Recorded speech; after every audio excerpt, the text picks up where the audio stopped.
If you want to save a specific image or multiple images as a PDF files on the Samsung Galaxy S26, you will have to start by opening the Galaxy Store for the first.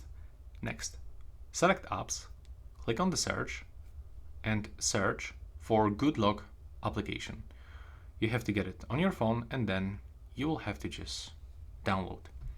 Next, you have to just wait a little bit, and we have to go for Gallery Assistant application. Next, you have to go for Save as PDF. So over here, you can select those pictures. In my case, just, for example, this one. Click Done.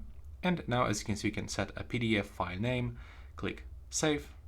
Click OK. And now, when you are looking for this, it should be available in My Files when you open the gallery.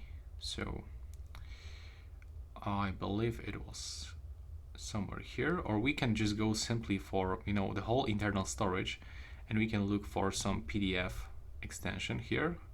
Yeah, it's here. Take a look. The PDF. We can pick it up, and there it is.